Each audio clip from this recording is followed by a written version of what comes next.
Selamat pagi Bapak Ibu Saudara sekalian. Hari yang baru menjadi bagian dalam kehidupan kita. Saya percaya kita diberkati oleh Allah waktu kita bangun pada pagi hari ini. Sebelum kita mendengarkan renungan firman Tuhan, kita berdoa dulu, mengundang hadirat Allah ada bersama-sama dengan kita pada pagi hari ini. Bapa kami dalam surga, kami mengucap syukur buat pagi yang indah ini, di mana kami boleh bangun dengan kekuatan, kesehatan daripada Tuhan. Kami tahu kami diberkati oleh Tuhan. Saatnya kami ingin mendengarkan renungan firman-Mu pada pagi hari ini. Tuhan bicara kepada kami pribadi lepas pribadi dan akan menjadi berkat dalam kehidupan kami semua. Terpuji nama Tuhan, memulaikan renungan pagi ini dalam nama Tuhan Yesus Kristus. Haleluya. Amin. Puji Tuhan saudara. Renungan pagi hari ini kita ambil dari Yohanes 14 ayat yang ke-16 dan ke-17. Temanya adalah karya Roh Kudus. Saya baca saudara. Aku akan minta kepada Bapa dan ia akan memberikan kepadamu seorang penolong yang lain supaya ia menyertai kamu selama-lamanya. Ayat 17, yaitu Roh kebenaran.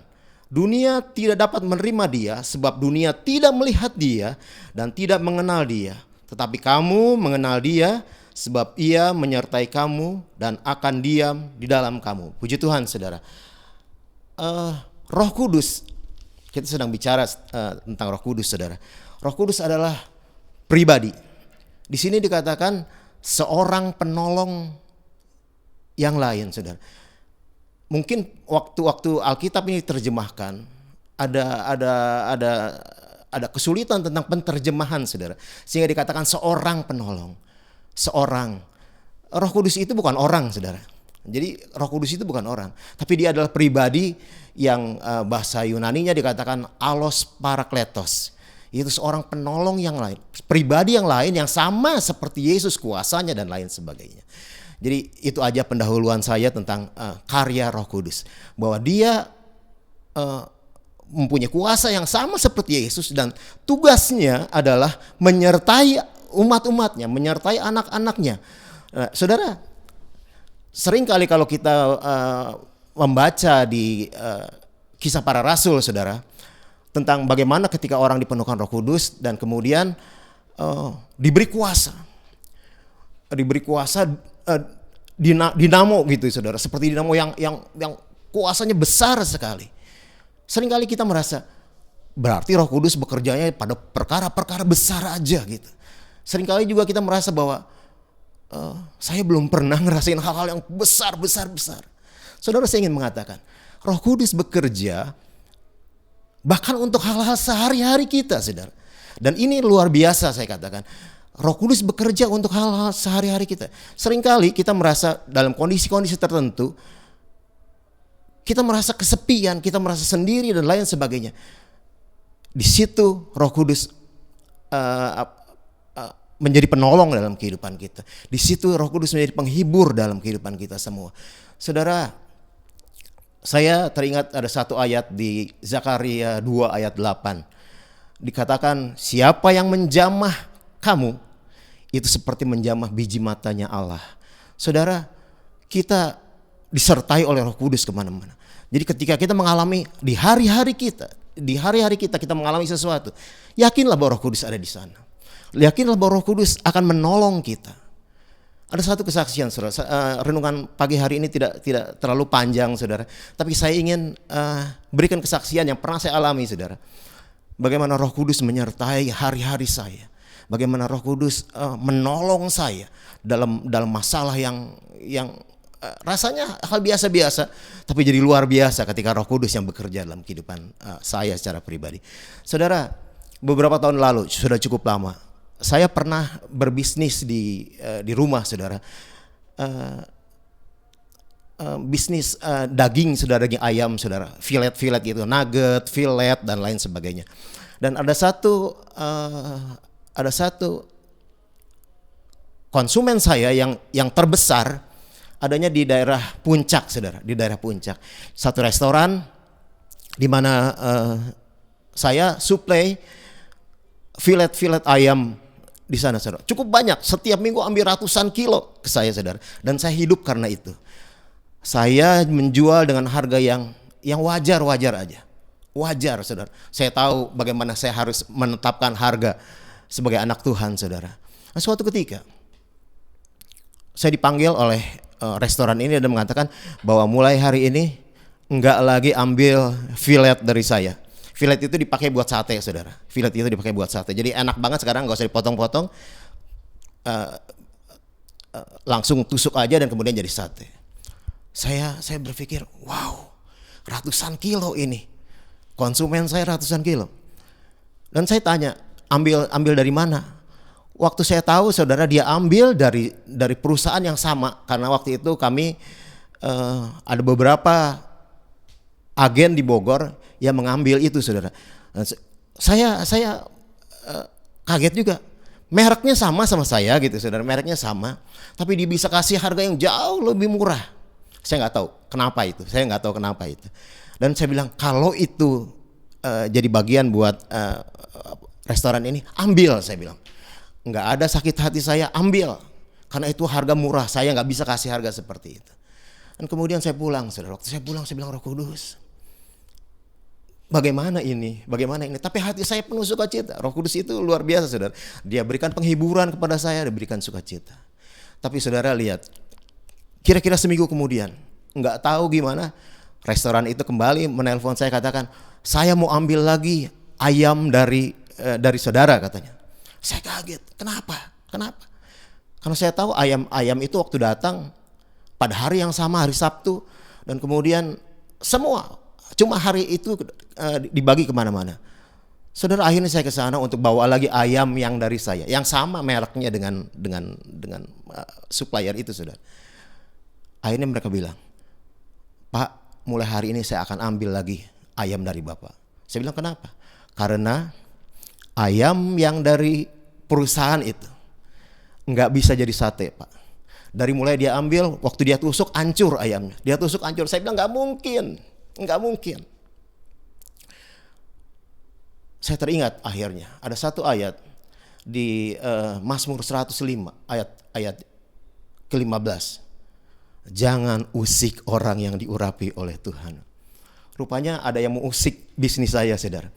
Dan kemudian waktu saya datang, saya lihat betul ayamnya hancur, nggak bisa dipakai sate, saudara. Padahal ayam yang sama yang saya ambil dari perusahaan itu. Waktu pulang saya nangis, saudara. Saya bilang, Tuhan, Roh Kudus, bagaimana pembelaanmu dalam kehidupan saya? Engkau lakukan hal seperti ini untuk membuktikan bahwa saya adalah orang yang diurapi oleh Tuhan. Jangan usik orang yang diurapi. Walaupun ayat itu bicara tentang hamba Tuhan, saudara, tapi saya merasa seperti itu waktu saya mengalami ini. Jangan usik orang yang diurapi.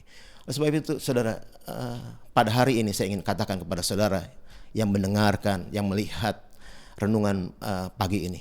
Kalau saudara sedang mengalami hal-hal yang sama seperti yang pernah saya alami, bisnis saudara, pekerjaan saudara, usaha saudara, atau apapun dalam kehidupan saudara sedang diusik oleh orang-orang tertentu, saudara, oleh perusahaan-perusahaan tertentu, saudara, peganglah firman Tuhan.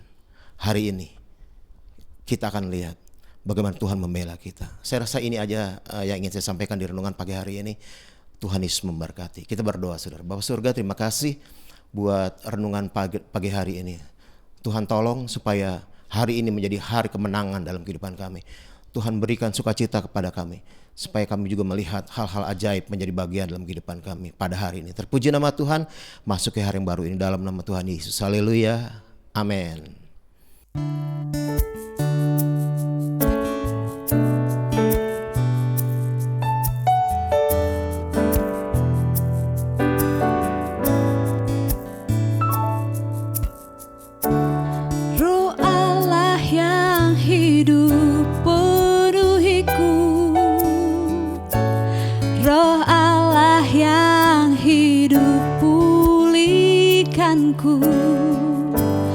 Turunlah urapan ke atasku,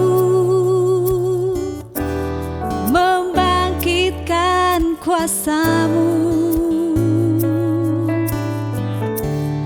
Roh Allah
dipenuhi urapan baru, menyatakan kebesaran kuasa-Mu.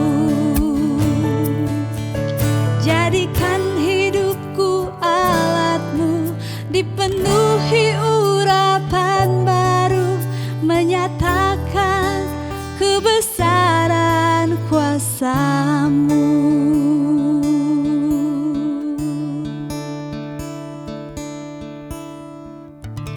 Puji Tuhan, Tuhan Yesus memberkati.